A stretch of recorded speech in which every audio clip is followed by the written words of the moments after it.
There's a lot of loud, urgent content telling people to leave immediately. I don't want this to be that kind of video. I never want you to feel pressured or worked up when you watch my content. Let's calmly, rationally, methodically talk about some strategies to overcome the fear of leaving the US.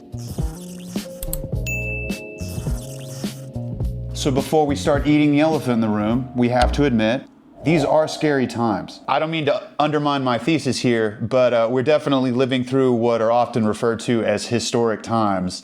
Kind of miss the boring times. So it goes. There are all kinds of people feeling pressure from every direction right now. I can tell you personally because I talk to them every day in the cafe. I've met people from all walks of life and financial backgrounds here in Albania, and one thing they have in common here is everyone's feeling the weight of the world right now. No one can agree on the reasons, but we can all agree that both economically and socially, things are getting harder. This is motivating people to make big changes, like leaving the US and starting new chapters. I understand this all too well. Here I am after all. I'm no stranger to stressing myself out, but I think that we can all endeavor to keep cool heads under pressure. That's my goal here, and I hope it comes across. This is a calm place for cool, calming energy, not frantic worry. So let's talk about the most fundamental part of what's causing the stress: managing expectations. If you think about what you're afraid of, you'll understand at its most basic level, it's based on your expectations. If you expect nothing, how could you be afraid of it? Not to say that you should expect nothing from leaving the US, but I think too many people think of it as a cure-all. People think it's going to solve everything from their health issues to their marriage problems.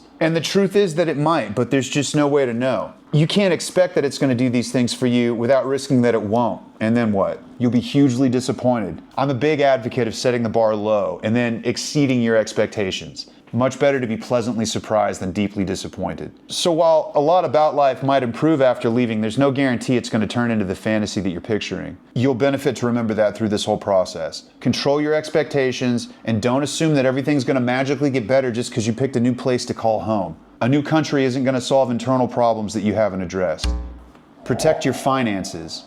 If it don't make dollars, it don't make sense. I've said it repeatedly in my content that the number one reason that I ended up here was financial. If leaving is going to jeopardize your income or your investments or your general financial health, it's something that you really need to carefully consider. Keeping in mind that leaving isn't going to fix everything, it might not even be your best choice. But if you do decide to leave, make sure you understand all of the financial implications involved. I just talked about some of those in my last video. I won't rehash it, but money stability is emotional stability. By the way, if these calm, cool vibes are just what the doctor ordered, like and subscribe. It lets me know that you like what I'm making and to keep making more of it. And I'm always happy to share my insights and experience free of charge, but if you want to help support the channel, you can do that here. Links in the description below. Now back to the video. It may sound cliche, but find community. One of the best places to find solace is in other people. Remember, as hard as this all may seem, there are countless people that have done this before you, and they're more accessible than they've ever been. You can find expat groups on Facebook for virtually any place that you could want to go. And interacting with these groups is a great way of dipping your toe into the water without risking anything.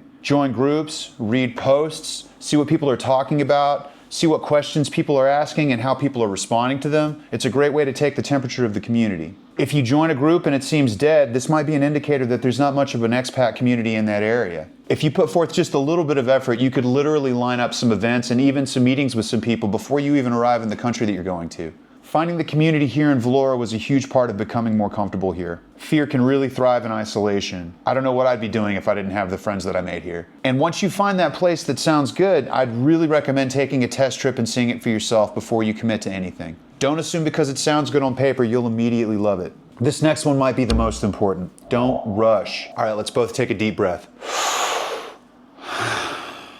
Doesn't that feel better? Look, I don't want to tell you that timing isn't important. I used to be a professional drummer, okay? But if someone's rushing you, there's a good chance that they have an incentive. If you see videos that say things like, leave now or get out before it's too late, those creators probably have something to sell you or they're chasing clicks. Stay calm, protect your peace, don't let people work you up. I remember I used to watch a content creator a few years ago that I really enjoyed. I thought the information that he shared was great, but the way that he packaged it left me feeling stressed and worked up every time I watched his videos. Eventually, I realized that my peace was worth protecting and prioritizing, and I stopped watching his content. I'm sure my blood pressure improved after that decision. The internet is a big place. You can find whatever information that you're looking for without sacrificing your peace. I suggest making this your highest priority. Life is too short to be worked up all the time. It's going to be even shorter if you can't calm down every now and again.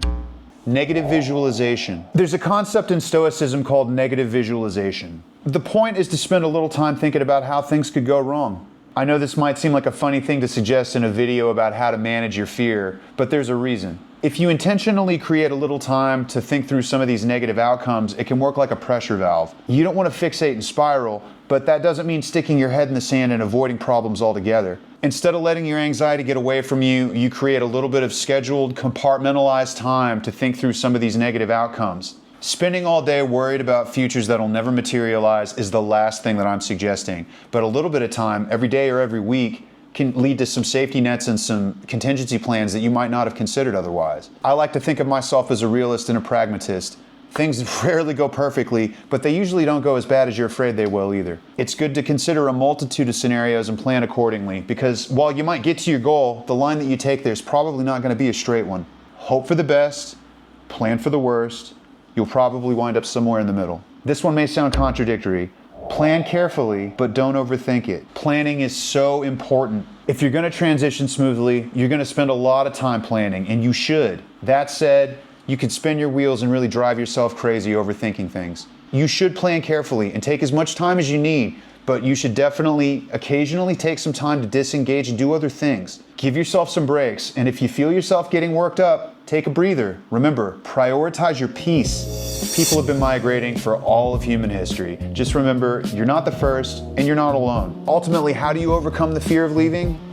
You don't. You feel the fear and you do it anyway. You can manage it, and you should, but if you're not a little afraid, you're probably not being rational. With the right mindset and good strategies, the fear won't paralyze you. It may even help to create some safety nets and contingency plans that make the transition smoother and more sustainable. If this is the kind of calm, cool vibe you want in your expat journey, I'm really glad you're here. I bet some of these other suggested videos will help you strategize your move.